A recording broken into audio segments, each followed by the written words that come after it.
Hello everyone, welcome again.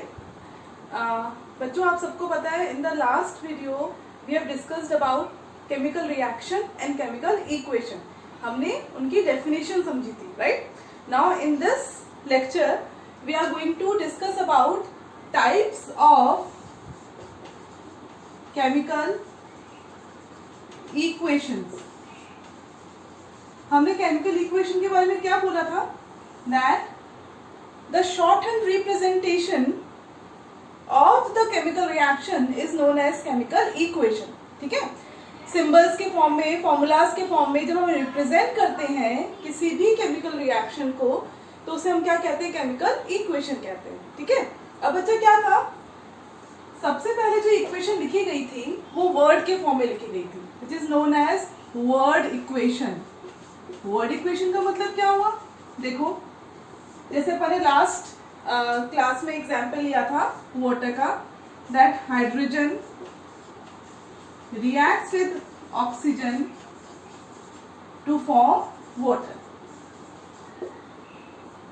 बच्चा, this type of equation is known as word equation, क्योंकि इसे अपन ने word के फॉर्म में रिप्रेजेंट किया है। ठीक है, यहाँ तक ठीक है। पहले सिंबल्स नहीं दिए गए थे, हमने पढ़ा है 9th क्लास में that symbols, mostly symbols are given by Berzelius. ठीक है, तब तक सिंबल्स नहीं दिए गए थे। चलो, अब इसमें क्या प्रॉब्लम आई?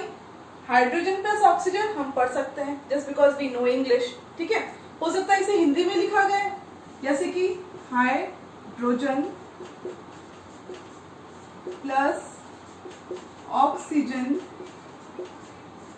गिव्स पानी। अब हम हिंदी भी पढ़ सकते हैं क्योंकि हमें हिंदी भी आती है, पर अगर यही कन्नड़ भाषा में लिखी हो या फ्रेंच में लिखी हो या फिर ग्रीक में लिखी हो तो क्या हम इसे पहचान सकते हैं? नहीं। यानी कि यहाँ पे लैंग्वेज की प्रॉब्लम है।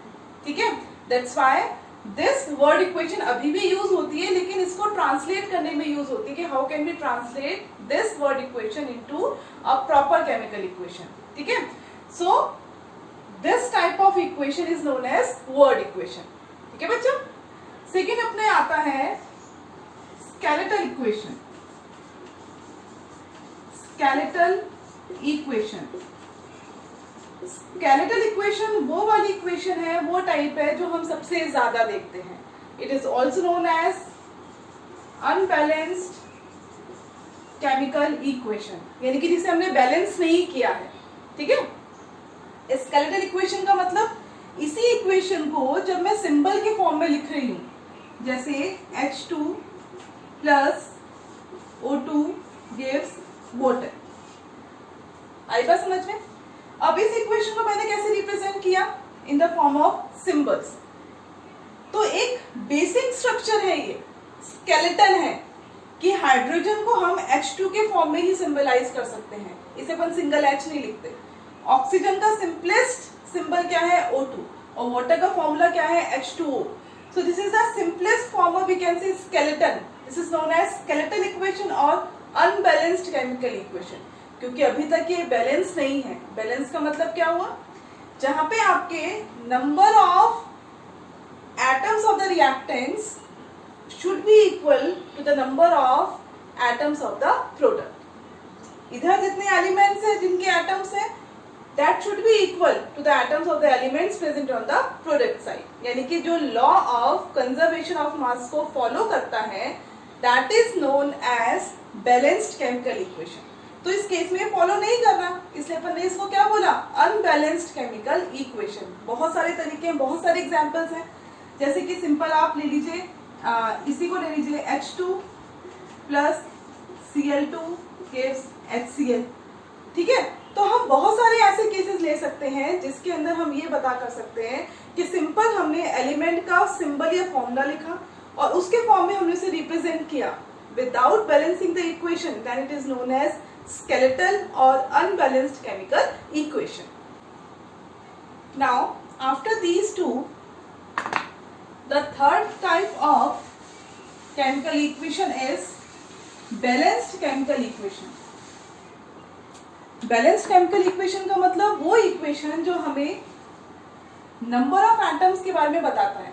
ठीक है, यानी कि जो law of conservation of mass को फॉलो करता है। तो third one is balanced chemical equation. जैसे जो हमने अभी इक्वेशन लिखी थी ये वाली, अब यहाँ पे देखो नंबर ऑफ हाइड्रोजन कितने हैं, एटम्स कितने हैं 2, यहाँ पे कितने हैं 2, यहाँ ऑक्सीजन के एटम्स कितने हैं 2 और यहाँ पे कितना है 1। तो अगर हम इसके अंदर नंबर ऑफ एटम्स इक्वल कर देते हैं, यानी कि अगर यहाँ पे 2 multiply by 2 4, that is 4 and 2 that is 2। अभी मैं समझाऊंगी आपको, आप चिंता मत कीजिए अगर अभी ये कुछ समझ नहीं आ रहा कि भाई 2 यहाँ पे हमने क्यों लगाया या यहाँ 2 क्यों लिखवाया। तो जो अभी नेक्स्ट अपना टॉपिक है बैलेंसिंग ऑफ केमिकल इक्वेशन, उसमें अपन से डिस्कस करेंगे डिटेल में, ठीक है। अभी सिर्फ इतना समझो कि जहाँ पे आपके number of atoms of the elements on the reactant side is equal to the number of atoms of the elements of the product side, then that type of chemical equation is known as balanced chemical equation, ठीक है। कैसे balance होंगे वो भी अपन देखते हैं। Now the fourth one is proper chemical equation. देखो बच्चा, प्रॉपर केमिकल इक्वेशन बहुत कम हमको सुनाई देता है, हम जनरली अनबैलेंस्ड और बैलेंस्ड ही सुनते हैं, प्रॉपर हम नहीं सुनते। बट फिर भी प्रॉपर का मतलब क्या हुआ, देखो अब तुम ये वाली इक्वेशन देखो, या फिर अपन एक और एग्जांपल देते हैं N2 + H2 gives ammonia, NH3 is the formula of ammonia.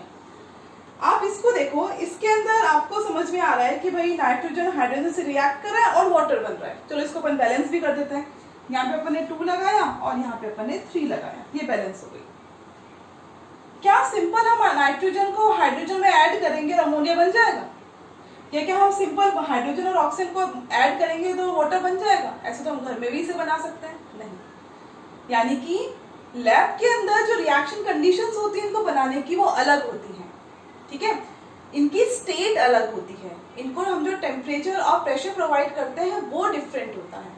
सो अगर if any of the chemical equation is provided with all the reaction conditions which are present in the lab, then that type of chemical equation is known as proper chemical equation।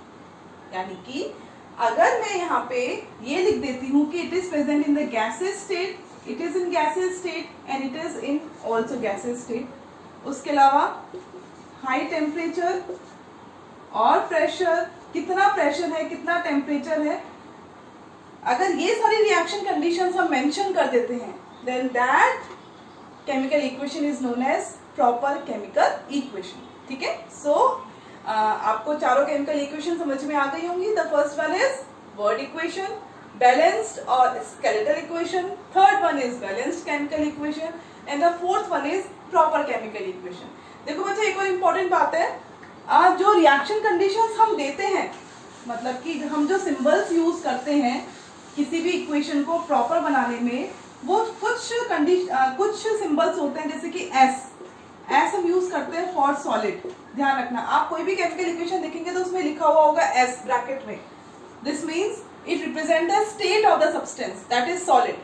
अगर L लिखा हुआ है तो it means liquid, अगर जी लिखा हुआ है तो इट मीन्स गैसेस स्टेट, ठीक है। इसके अलावा अगर आपके एस अगर प्रोडक्ट के साइड में लिखा हुआ है या पीपीटी लिखा हुआ है तो वो प्रेसिपिटेट को सिंबलाइज करता है।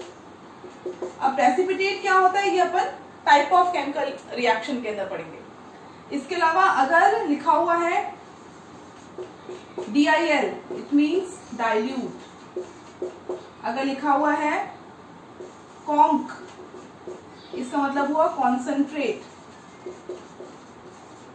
अगर कहीं पे बना हुआ है ये वाला साइन, ट्राइंगल वाला साइन अगर कहीं बना हुआ है तो इस ट्राइंगल वाले साइन का मतलब क्या होता है, हीट, ठीक है। ये आपके एरो के ऊपर भी बना हो सकता है, प्रोडक्ट के साइड में भी बना हो सकता है, प्लस या माइनस किसी फॉर्म में भी बना हुआ हो सकता है, ठीक है।